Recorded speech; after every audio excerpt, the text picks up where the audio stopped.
ওয়ালা তাজিদান্নাহুম আহরাসান নাসি আলা হায়াতি ওয়া মিনাল্লাযিনা আশরাকু।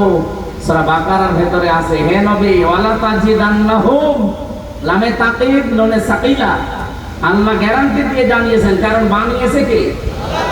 উনি বানিয়েছে, উনি জানেন না আপনার মনের খবর, মুশরিকদের মনের খবরও জানে। এই জন্য জানিয়েছেন যে দুনিয়ায় সবচেয়ে বেশি মরণকে ভয় পায় দুইটা জাতি। এক নম্বরে মুশরিক।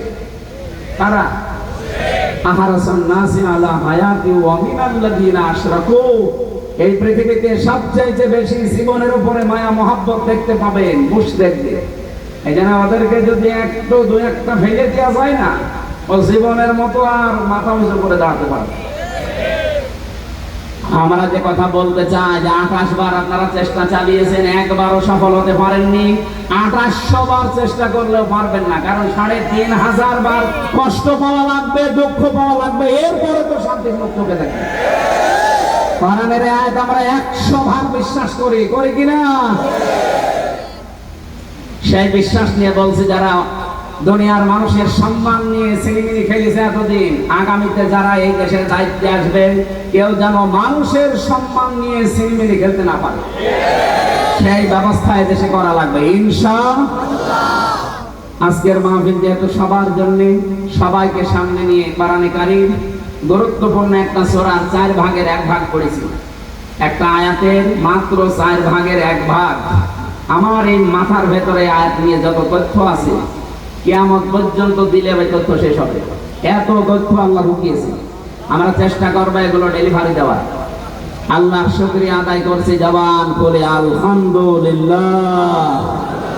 দরুদ আর সালাম পাঠ করছি আমাদের নবী মুহাম্মদুর রাসূলুল্লাহ সাল্লাল্লাহু আলাইহি ওয়াসাল্লামের প্রতি, যাকে আল্লাহ 3টা মিশন আর ভিশন দিয়ে দুনিয়ায় পাঠিয়েছিলেন। নবীজির মিশন কয়টা?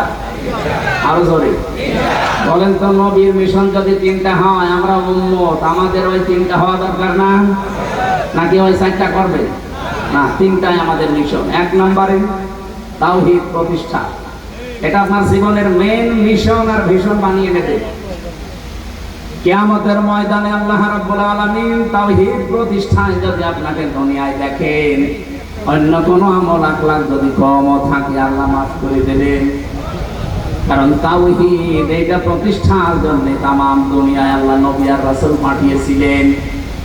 নবীজিকে আল্লাহ ডাক দিয়েছেন সূরা আলে ইমরান 3 নাম্বার পারা 17 নাম্বার পৃষ্ঠার 2 নাম্বার লাইনের 64 নাম্বার আয়াতে পাবেন। এটা বলিয়া আহাদাল কিতাবে তাআলাউ ইলা কালিমাতিন সাওয়াইন বাইনানা ওয়া বাইনাকুম আল্লাহ না'বুদা ইল্লাল্লাহ ওয়া লা নুশরিকা বিহি শাইআ ওয়া লা ইয়াত্তাখিযা বা'দুনা বা'দান আরবাবাম মিন দুনিল্লাহ ফাইন তাওয়াল্লাউ ফাকুলু আশহাদু বিআন্না মুসলিমুন।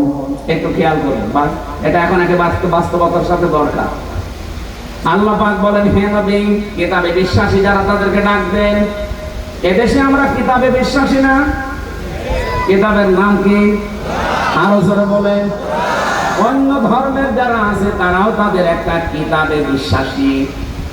এ বাইরের দেশগুলোতে সফর করতে গেলে, আমি যদি ট্রেনে যাই, বাসে যাই, জিজ্ঞাসা করলাম সেদিন থাইল্যান্ডে একজনকে, আপনার নাম কি? নাম বলার পরে দেখলাম লোকটা ইহুদি। আপনার নবীর নাম কি? বলছে জোসেফ। জোসেফ মানে মুসা আলাইহিস সালাম। হযরতে মুসা নবী বলে আমরা যাকে চিনি, ওরা নাম পাল্টিয়ে জোসেফ বলে ডাকে। সেদিন মালয়েশিয়া খ্রিস্টানের সাথে দেখা হয়েছিল, বললাম নাম কি? জিজ্ঞাসা করার পরে নাম বলে, নবীর নাম কি? বলে যিশু। যিশু মানে ঈসা আলাইহিস সালাম। ওরা দাউদ নবীকে ডাকে ডেভিড বলে। আমাদের জাতির পিতা যিনি হযরত ইব্রাহিম আলাইহিস সালাম, নাকি বঙ্গবন্ধু? এইটা নিয়ে আমার রিমান্ডে চর্চা করতে সরকার। আমার জাতির পিতার নাম আমি যাই বলেছি বঙ্গবন্ধু না, ইব্রাহিম আলাইহিস সালাম। সঞ্জয় দত্ত আমার উল্টা পাল্টা গালি গালাজ। সারা দেশের মানুষ মানে বঙ্গবন্ধু, আর ইব্রাহিম আলাইহিস সালাম কে কে মানে মুসলিম জাতির পিতা, এটা আল্লাহর ঘোষণা করা। ওই দিন আমার এমন একটা মুখ খারাপ করে কথা বলেছিল, আমার এখনো অন্তরে পাচ্ছে। কোথায় পালিয়েছে ওরে ধরে তো আমি এখন পেলে মুসলমানই দিয়ে দিতাম সরকার। তো আমার নাম দেখেই তো বোঝা যাচ্ছে যে মুসলমানই দিই। আর আমার যতগুলো রিমান্ডের অফিসার অধিকাংশ গুলো এই মালাই করছে। এমনকি জেলখানায় 3 বছরে আমার কারারক্ষী এই ভাগে পড়তো সব দেবদুলাল, সুব্রত বালা, অসিত কুমার, আশিক রায়, এইরকম মানুষ নাম শুনে মনে হতো যে এই আল্লাহর ওলি নাকি। আল্লাহ রসুল বিশ্বাস করে না, হামজার দাম আছে ওর কাছে, আলেম সালেম ওর কাছে সব সমান। 3টা বছর ফাঁসির কন্ডেম ছেলের ভেতরে তালা লাগিয়ে রেখেছি। একদিন মাঝে মাঝে হিন্দু তো কিছু বলাও যায়। একদিন বললাম যে দাদা সারাদিন শুধু এই যে 24 ঘন্টা তালা লাগানো, একটু বাইরেও যেতে দিন। আবার সিসি ক্যামেরা লাগিয়ে রেখেছেন, কেউ যেন আমার সাথে কথা না বলে। একটা কথা হইল, ওটা মানবতা দিন, কি হুজুর কি বলবে বলে। মানে একটা বই নিয়ে এসেছে, অন্তত পড়ি। ওরে আল্লাহর ওলি বই নিয়ে এসেছে বঙ্গবন্ধুর আত্মজীবন। ছাতা পড়েন করো, পরে বলছে ভালো বই নিয়ে আসবো, পরে নিয়ে এসেছে বঙ্গবন্ধুর ছেলে বেলা। হলো আর আকার পেড়ে গিয়েছে, আম পেড়ে গিয়েছে, সেই কথা লিখা, ওইটা পড়ে আমি কি পাবো ভেতরে। ওদের লাইব্রেরিতে বঙ্গবন্ধু কর্নারে এছাড়া কোনো বই নেই, ভালো বই নিয়ে আনবে। ভালো বই এবার নিয়ে এসেছে বঙ্গবন্ধুর সিল সব ছাতা সব বইটা। বললাম আর কর্নার বই নিয়ে আসার দরকার। ওই ইমেল বিল্ডিংয়ে একজন আছে এটিএম আনসারুল ইসলাম, যার মুক্তির জন্য অনেকে কাল বাহানা করছে। দায়িত্বে যারা আছেন, এই যে তারিখ যেটা দিয়েছেন, এই তারিখে যদি সত্যি বাঙালিকে হাইকোর্ট দেখাতে চান না, এবার কিন্তু দেওয়ালে পিঠ থেকে গেছে। আর আগস্টের 5 তারিখ কি শেষ হয়ে গেছে? আমরা চাই এই নির্দোষ মুসলিম মানুষটাকে এই তারিখে যেন আর কোনো তাল বাহানা না করে মুক্ত জীবনে ছেড়ে দেওয়া। এটা চান না আপনারা? চান না?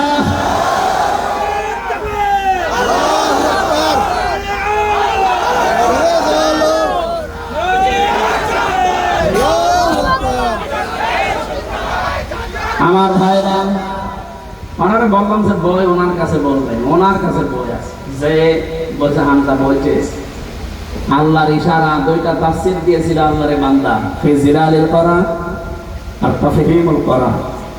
এই 3টা বছরে একাধারে মাওলানা, আপনাদের এই জেলার মনে হয় তার নানার বাড়ি মাওলানা মামুনুল হক হাফিজাহুল্লাহ, এ ভাই আমার সাথে এক ঘরে 3 বছর ছিলাম আমরা। ওনার কাছে বহু তথ্য পেয়েছি কোরআন এবং হাদিসের, বিশেষ করে মুহাদ্দিস তো সাইকুল হাদিস, হাদিসের উপর ওনার বড় দখল আছে। তা আমি যেটা আপনাদেরকে শোনাতে চাচ্ছিলাম এখান থেকে, কিতাবধারী যে মানুষগুলো সবাইকে আল্লাহ ডাক দিতে বললেন যে যারা কিতাব পেয়েছে তাদেরকে ডাক দিন। এখানে যেহেতু অন্যান্য ধর্মের মানুষ যদি থেকেও থাকেন, আপনিও অন্তত একটা কিতাবে বিশ্বাসী না।